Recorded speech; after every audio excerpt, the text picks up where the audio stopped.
Back to breaking news. We've been looking at the damage that's been left behind by what we believe is a tornado in the Portland area that is northwest of Lansing. 7 Action News reporter Jonathan Carlson is on the ground with a first-hand look at some of the damage we've already been seeing. So, Jonathan, did you get to travel to another neighborhood? Do you know any more? Yeah, we've traveled a couple blocks into town, into the neighborhoods here, where I'm going to give you a live look just to show you that people are cleaning up some massive damage literally on every side street that you turn. And as we pan here, we're going to show you one of the main churches in town that's suffered some major damage to its roof right there. You can see part of the roof has just been completely torn off, and there's more damage to this church in the front that we're going to show you in just a minute. But we're going to start walking down the street here just to show you all of the people that are cleaning up and all of the damage that is pretty much everywhere you look, on every street corner, every street in this small town. People have been coming out, naturally taking pictures of some of the damage, as well as helping people clean up all of this stuff. There's been tractors, there are backhoes that are coming in to help. We've got police blocking off roads so people don't drive through here. Obviously, it's a big situation for emergency responders. You see some of them live coming through right now. We've got police officers, firefighters, some people with some dogs, tractors that are coming through here, obviously looking to make sure that everybody is okay as they survey all of this damage in this small town. Again, some dogs here, some firefighters, police officers, people in cars, people on tractors, just looking for anybody that may be in need of some assistance or help, and also just helping residents clear some of the debris from their front yards. We've talked to a lot of emergency responders here, police officers, firefighters, some of them not sure exactly the extent of damage everywhere. They're sort of just trying to get abreast of all of this themselves as well. They blocked off the streets to make sure that the streets are safe and people aren't traveling down streets they don't need to be driving down, since there are a lot of power lines down, limbs down, debris, wood in the road from all of this, but they themselves are trying to get a handle on just the extent of the damage in this small town. We haven't heard about any serious injuries just yet, but we haven't gotten any official word from officials here because they're still trying to survey this entire town, because there is just so much devastation. Literally everywhere you turn, there's a house with some parts of their roof ripped off, or there's a church like this one right here with major structural damage, not to mention all of the trees that came down. This is a very leafy community, so there are a lot of trees here and a lot of damage as a result of those trees. But this is sort of one of the main neighborhoods here in town, one of the major churches that has sustained a lot of damage. So a lot of people coming out to just see how much damage there is in their community, in their front yard, in their churches, at their favorite business, where they work, what have you. This is the United Methodist Church here in town, which, as again you can see live right now, has sustained a lot of damage. But everybody here very shocked about all of the damage, but has a good attitude. They're all helping each other. They're all checking on their neighbors, checking on their coworkers, their friends, making sure everybody is okay and accounted for as they survey all of this damage and start helping people clean up. But again, we're just walking down the street here live, just showing you people that are just cleaning up just an immense amount of damage. Another church here right in front of us. Wow, take a look at that. The roof pretty much completely ripped off of another historic church in this small town. Again, we just came upon this as we were walking down the street.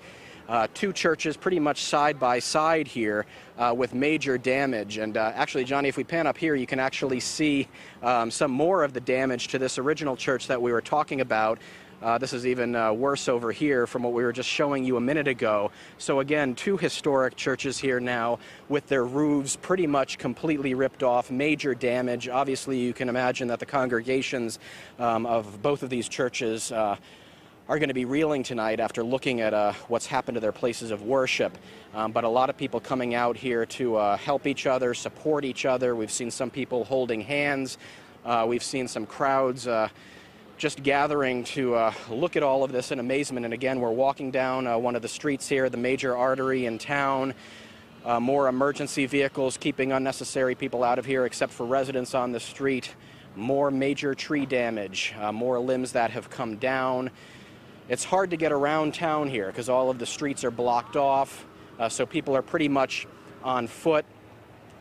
Some people are gathering here in the parking lot of the church, possibly members of the church here that have come out to look at the damage. We may just ask them a couple questions in a minute here just to learn more about this community and just what's happened here. But again, this is all very raw. This all happening just a short time ago this afternoon. Let's just take another live look down here. This is kind of a wide shot here just to show you about the damage here. Let's listen to these folks. This building went up in the 1870s. And this side of the building, the main part, is 5 bricks thick. But the 2 foyers have been put on since then, in addition on the east side. What's it like to stand here and look at it today? Sickening.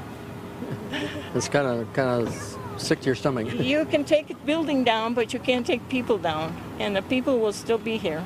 Same with all 3 churches. We heard was your pastor in there when this happened? He lives in the building on the other side of the church, and they were in the house. Their house is a little bit of damage, but for the most, I think they still got electricity. Ma'am, for folks that aren't from this town, tell me about this town. Tell me about the people. How are they going to respond to this? We will come back from it. It's not the end. Go on.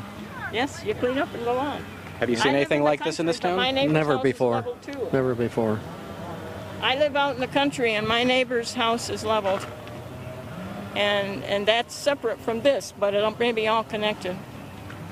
But then all 3 churches here, what do you think when you see all 3 of these? We'll all go on. It may not be in these buildings, but it'll be in something. And I imagine there'll be services Sunday someplace. Our best wishes, of course, are with you, ma'am, as we look at all of this damage around here. Again, a very strong community that is coming together after immense damage to their churches, to their homes, to their schools, to the ball fields that all of them play in, that they are so familiar with. So a hard day for all of these folks in this small town about a half hour west of Lansing. People just coming out to just survey everything and see what they need to do to start. Again, we've been using that cliche, picking up the pieces, which is literally what they need to start doing here once they survey all of the damage. But just some incredible pictures and images that we're showing you here, guys. Let's send it back to you. Jonathan, if you can hear us, and we know you are on a delay there, you've been doing a great job showing us all of the damage there. And what that woman just said, I mean, we don't know about any injuries there, but they can rebuild. You can rebuild a church, you can rebuild a house, but you can't bring back someone who has died. So it's good that we haven't heard about any injuries as of yet.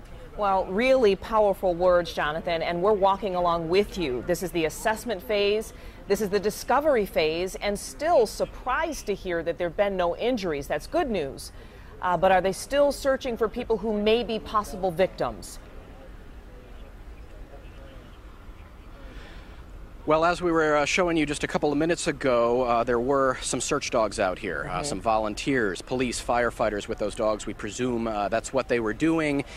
We haven't heard of any major rescues aside from those people that were trapped inside the Goodwill store downtown earlier today, and they were thankfully rescued. They are okay. We know that.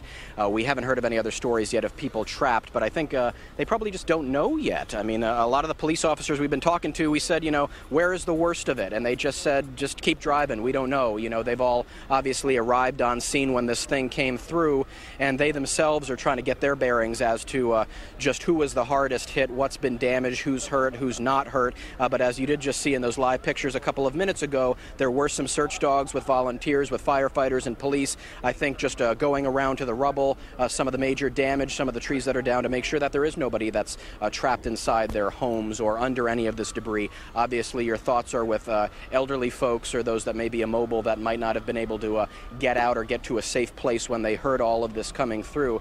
But as you heard this woman mention just a minute ago, she said the pastor was actually inside the church that you're looking at live right now, or he was at least possibly in the pastor's home, which is attached to it, maybe not right inside the church, but he, we understand, got out okay, which is the good news. Jonathan? And as you heard her, you know, say, obviously they're taking all of this in, and it's, yeah? That is the good news. We're going to ask you to pause right there. You've been doing a wonderful job showing us all of the damage, but we're going to get to Chief Meteorologist Dave Rexroth.